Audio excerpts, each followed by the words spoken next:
দিনটা ছিল রবিবার। দুপুরে কষা মাংস আর সরু চালের ভাত খেয়ে এখন উপরি পাওনার জন্য রওনা দিয়েছি ঠাকুর মশাইয়ের বাড়ির উদ্দেশ্যে। নিখিলেশ, তোমার অফিসে এর মধ্যে একদিন ছুটি নিতে পারবে? চেষ্টা করে দেখতে পারি, কিন্তু কেন বলো তো? তাহলে তোমাকে সঙ্গে নিয়ে আমার গ্রামের বাড়িতে ঘুরে আসতাম। আহা, এই তো ভালো প্রস্তাব। ওই দেখো, কথা বলতে বলতে আসল ঠিকানায় চলে এসেছি। প্রতাপ তাড়াতাড়ি করে দাওয়ায় উঠে ঠাকুরমশাইকে ডাকতে যাবে, ঠিক তার আগেই আমাকে ইশারা করে ডেকে বলল, বাড়ির সদর দরজা এভাবে খোলা কেন? দেখে তো মনে হচ্ছে ভিতরেও কেউ নেই। আরে কাকা বাবু, আপনারা কখন এলেন? এই সবেমাত্র পা রেখেছি। ওমা, এই তো ঠাকুরমশাই আছেন দেখছি। তা আপনারা হঠাৎ গিয়েছিলেন কোথায়? কানাইদের বাড়ির সামনে গতকাল রাতে কেউ নরখুলি দিয়ে ওদের পরিবারের কাউকে অসুস্থ করে তোলার জন্য তন্ত্রক্রিয়া করে রেখে গিয়েছিল। ওগুলো সরিয়ে ফেলতেই আমার ডাক পড়েছিল। যাক, আর বাইরে দাঁড়িয়ে না থেকে ভেতরে এসো। আমরা দুজনেই দুটো কেদারায় বসে ঠাকুরমশাইয়ের দিকে খুব উৎসুক নয়নে চেয়ে রইলাম। ঠাকুরমশাই আমাদের দুজনের মনের কথা বুঝতে পেরেই বলে উঠলেন, এখনো কিছু ঘটেনি, তাই সর্বোপরি কোনো পর্যায়ে সর্বনাশ করার চেষ্টা করা হয়েছিল, তা অনুধাবন করা যায়নি। বেশ, তবে এক কাজ করুন, আজ আমাদের এমনই একখানি অজ্ঞাতবাস তন্ত্র সাধনার গল্প শোনান দেখি। তবে তার জন্য সাথে করে কিছু এনেছ কি? এই নিন। এই বলে প্রতাপ ঠাকুরমশাইয়ের দিকে পাসিং শোয়ের প্যাকেটটা এগিয়ে দেয় এবং ঠাকুরমশাই সেখান থেকে একটা সিগারেট তুলে তাতে আগুন ধরিয়ে প্রথমে শুক টান দেন, তারপর বলেন,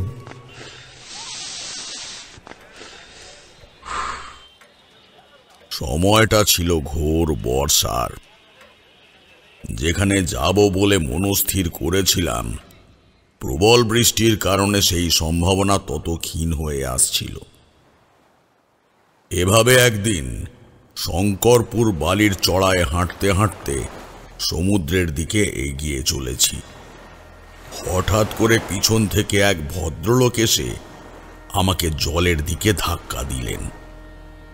যদিও আমি নিজের শরীরের সমস্ত বেগ দিয়ে তা প্রতিরোধ করেছিলাম, তবে মেজাজটা চটে যাওয়ায় বেশ বিরক্ত হয়ে প্রশ্ন ছুঁড়ি, কি হলো? আপনার এমন কর্মকাণ্ডের কি হেতু? আমার কাছে এমনিতেও বেশি টাকা পয়সা নেই, চাইলে পোটলা খুলে দেখতে পারেন। ক্ষমা করবেন, আসলে ওই কঙ্কালসার দেহগুলোর হাত থেকে বাঁচতে এদিকে ছুটে আসছিলাম। ওরা আমাকে ধরার জন্য ঠিক কত দূর পর্যন্ত এগিয়ে এসেছে তা পিছন ফিরে দেখতে গিয়ে আপনিও যে আমার সামনে ছিলেন তা দেখতে পাইনি। ভদ্রলোকের কথায় আমি একবার ভালো করে চারদিকটা দেখে নিলাম। কোথাও তো কেউ নেই। সে কি, আপনি ওদের দেখতে পাচ্ছেন না? তাহলে বোধহয় শুধু আমারই সামনে মরণ ঘনিয়ে এসেছে। আপনি কখন থেকে ছুটে চলেছেন? সেই গতকাল রাত থেকে। কখনো এই গাছের আড়ালে লুকিয়ে ওদের হাত থেকে বাঁচার চেষ্টা করছি, আবার কখনো সমুদ্রের দিকে ছুটে এসেছি। আপনি কি এখানে একা এসেছেন? না, আরেকজন সঙ্গী ছিল, তবে তাকে ভূতে টেনেছে। আপনি একটু শান্ত হয়ে বসুন। ভদ্রলোক আমার বসন দেখে আমাকে ভরসা করে একটি বড় পাথরের উপর বসলেন। আমরা এখানে ঘুরতে এসেছিলাম, তবে গাড়িতে করে। আসার সময় এক সাধু বাবার সাথে পরিচয় হয়। তুই যে এখানে কয়েকদিন থাকবি এটা আগে জানলে আমি একটা আবাসিক স্থান দেখে রাখতাম। আহা, আমাকে নিয়ে অত চিন্তা করিস না, খোলা আকাশের তলায় থাকা মজাই আলাদা। কিন্তু তাই বলে এমন বর্ষাকালে এই আবদার মোটেও মানা যায় না। কেন, বৃষ্টি হলে ভয় কিসের? ওর আবার একটুতেই ঠান্ডার ধাত আছে বটে। ওম প্রিং তট তথ্যা ফট। এটা ধরো। এটা কি সাধু বাবা? এই ওষুধ শোবার সময় তোমার মাথার কাছে রাখলে তোমাকে কোনো রোগ ব্যাধি স্পর্শ করতে পারবে না। অনেক ধন্যবাদ সাধু বাবা। আমরা যদি এর জন্য আপনাকে কিছু দিতে পারতাম তবে আমাদেরও ভালো লাগতো। আপনি কি এই অধমের কাছ থেকে কিছু গ্রহণ করবেন? তোদের কিছু দানের অর্থ তো টাকা পয়সা। আমরা পাপী মানুষ, এছাড়া আমাদের কী বা আছে? আমার যখন কোনো কিছুর প্রয়োজন হবে তখন সেটা আমি নিজেই নিয়ে নিতে পারবো। আচ্ছা, আপনি কোথায় থাকেন? আমার কোনো নির্দিষ্ট ঠিকানা নেই। ঈশ্বর যখন যেখানে যেভাবে ডাকেন সেখানেই সেভাবেই যাই। চল এবার চলি, এখান থেকে নামতে হবে। এই গাড়ি থামাও।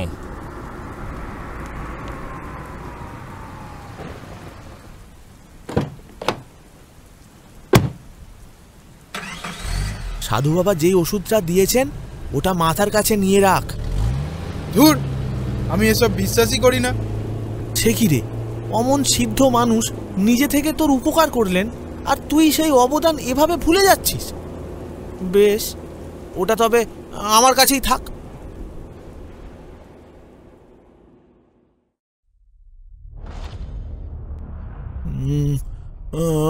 আমাকে সাধু বাবার কাছে যেতে হবে। আমাকে আমাকে পথ চিনিয়ে দাও। আমাকে উনি ডাকছেন। উফ, কি হয়েছে? এরকম গোঙাচ্ছিস কেন? এ তোর কি অবস্থা হয়েছে? চোখ মুখ কেমন লাল হয়ে উঠেছে, তার উপর তোর হাত পা ভেঙে যাচ্ছে। আমি আসছি, আমি আসছি। অনেক মাছ খাবো, মাছ খাবো, মাছ খাবো, মানুষের মাংস খাবো, মাংস মাংস মাংস। এসব কি আবল তাবল কথা বলছিস? এত রাতে আবার কোথায় চললি? দাঁড়া বলছি, দাঁড়া। আমাকে যেতে দে। না, তোর কি হয়েছে? জল খাবি?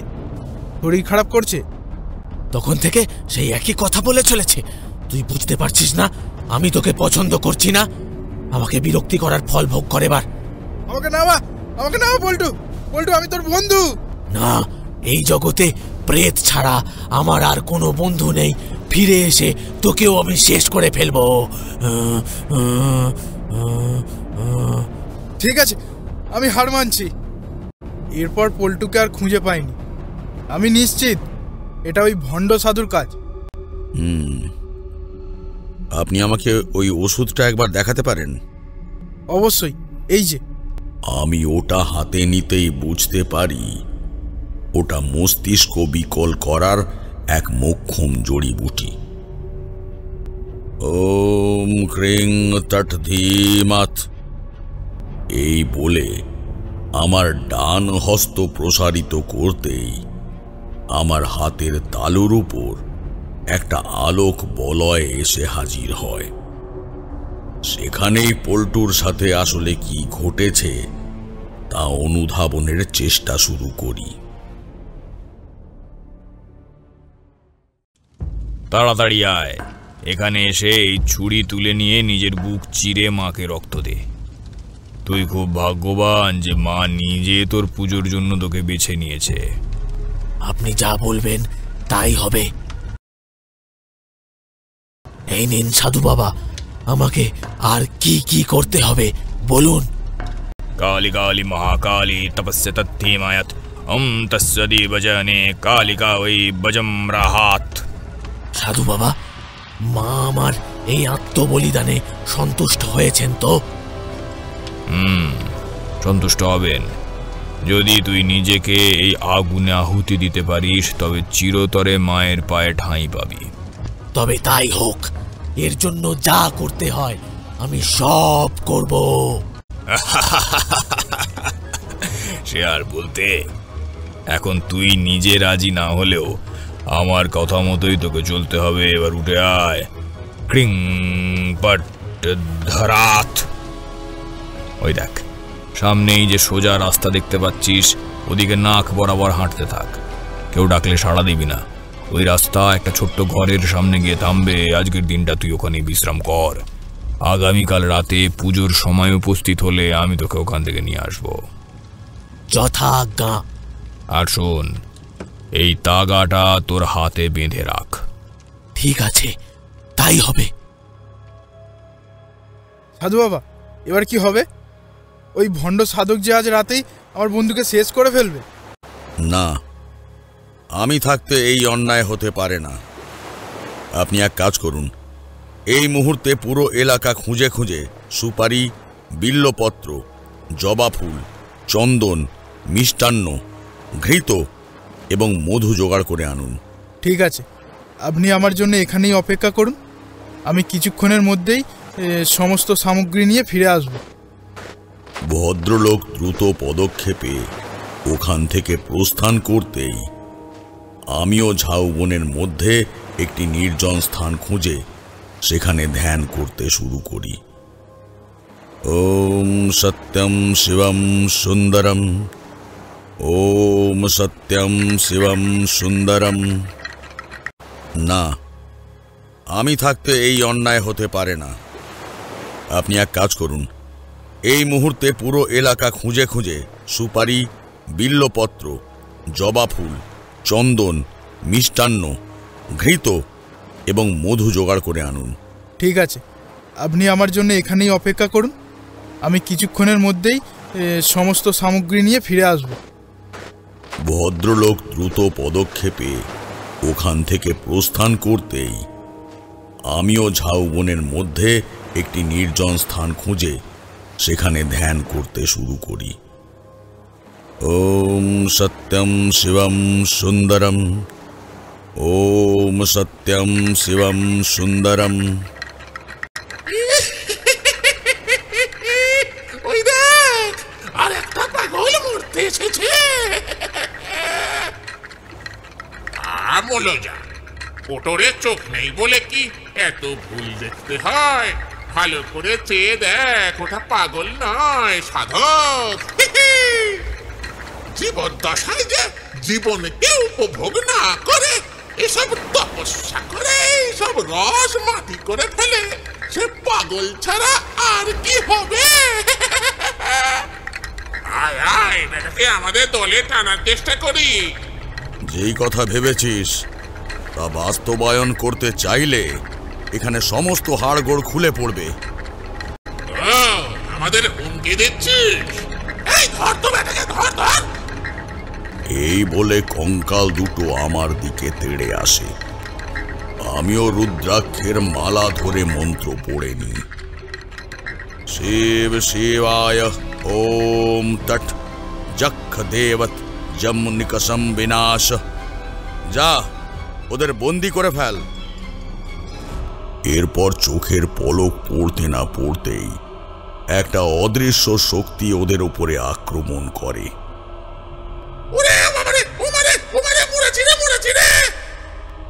এই তুই কে? আমাদের এভাবে শায়েস্তা করার সাহস কোথা থেকে পাস?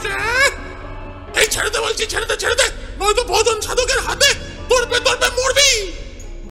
ও, তার মানে সেই সাধকের নাম ভজন, আর তোরা ওরই শিষ্য? হ্যাঁ, আজ থেকে বহু বছর পূর্বে আমরা ওর তন্ত্রের সিদ্ধি লাভের জন্য প্রাণ দিয়েছিলাম, তাই ও আমাদের ত্যাগ করতে পারেনি। আজকে আর একজনকে ধরে এনেছে, তারও মাংস তুলে খাবো। কিন্তু তার আগে এখান থেকে পালাতে হবে। কঙ্কাল দুটো আমার শক্তিকে পরাস্ত করার জন্য অনেক চেষ্টা করেছিল, কিন্তু শেষমেশ আর পালাতে না পেরে সমস্ত হাড় টুকরো টুকরো হয়ে ভূমিতে ছড়িয়ে পড়ে। এই তো, এরাই আমার পিছু নিয়েছিল। আপনি ওদের কোথায় পেলেন? ওরা নিজে থেকেই আমার কাছে ধরা দিতে এসেছিল। যাক, আপনাকে জানতে বলেছিলাম সেগুলো সব পেয়েছেন? হ্যাঁ, বিলক্ষণ। সেই ভদ্রলোক একে একে সব জিনিস সাজিয়ে ফেলার পর আমিও ওখান থেকে একটি শুকনো গাছের ডাল কুড়িয়ে নিয়ে যজ্ঞের জন্য ভূমিতেই চৌকো আকৃতির গর্ত খুঁড়ে ফেলি। তটধীন তস্মাৎ। আমার শরীরের মধ্যে কেমন জ্বালার সৃষ্টি হচ্ছে। না, এইসব নিয়ে পরে ভাবা যাবে। আগে ওই বনের মধ্যে গিয়ে যজ্ঞ সম্পন্ন করতে হবে। ধীন তস্য ওম ফট। এই, তুই আবার কে রে? আমার সামনে বসে কি করছিস? যজ্ঞের আয়োজন করছি। গতকাল রাতে তুই যাকে ছলনার বশে বশীকরণ করেছিস, আমি তাকে তোর হাত থেকে মুক্ত করতে এসেছি। তাই নাকি? তবে তোকে তো শেষ করার জন্য আমার কঙ্কাল বাহিনী যথেষ্ট। সেই সাধক হাতে তালি মেরে আগুনে ঘৃত ঢেলে অস্ফুটে কিছু একটা মন্ত্র পড়ে নেয়। কি হলো? ওরা কি আমার ডাক শুনতে পাচ্ছে না? ওরা এখন গভীর ঘুমে ঘুমাচ্ছে। আজ দুপুরেই আমার হাতে পরাস্ত হয়ে ওদের শরীরের সমস্ত বন্ধন খুলে গেছে। সত্যি করে বল, তুই কে? আমি ব্রহ্মকাল চক্রবর্তী। না, এ হতে পারে না। হয়তো তোর সাথে আমার সাক্ষাৎটা নিয়তিতে লেখা ছিল, কারণ এতগুলো নিরীহ মানুষের প্রাণ বিচারাধীনভাবে শেষ হতে পারে না। এবার বল, এই নোংরা তন্ত্রে কেন নেমেছিস? আমি সিদ্ধি লাভ করতে চাই। আমি আপনার দুটো পায়ে পড়ি, দয়া করে আমাকে আপনার শিষ্য করে নিন। না, তুই শুধুমাত্র নিজের স্বার্থের জন্যে এতদিন ধরে যা কিছু করে এসেছিস তার কোনো ক্ষমা হয় না। আমাকে একবার শেষ সুযোগ দিয়ে দেখুন। পারবি না, পারবি না। তোর জন্য যখন আমাদের শেষ হতে হয়েছে, তখন তোকেও বাঁচতে দেব না। এ কি, আপনি যে বলেছিলেন ওরা শেষ হয়ে গেছে?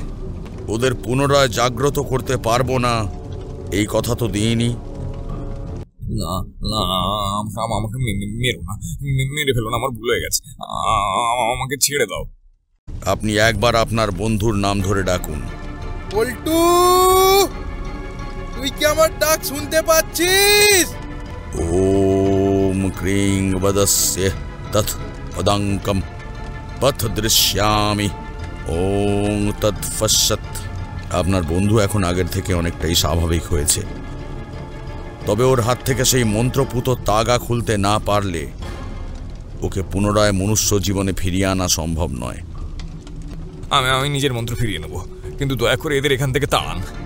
যা বলছিস তা ভেবে বলছিস তো? হ্যাঁ হ্যাঁ, আমি কথা দিচ্ছি, সারা জীবনের মতন মানুষের অনিষ্ট সাধনকারী তন্ত্রের ক্রিয়া আমি ছেড়ে দেব। যদি সত্যি সৎ পথে থেকে দেবীর দেখা পেতে পারি, তবে মনে করব এ আপনার দয়া। বেশ, ওম কঙ্কালং তৎসাৎ ফট।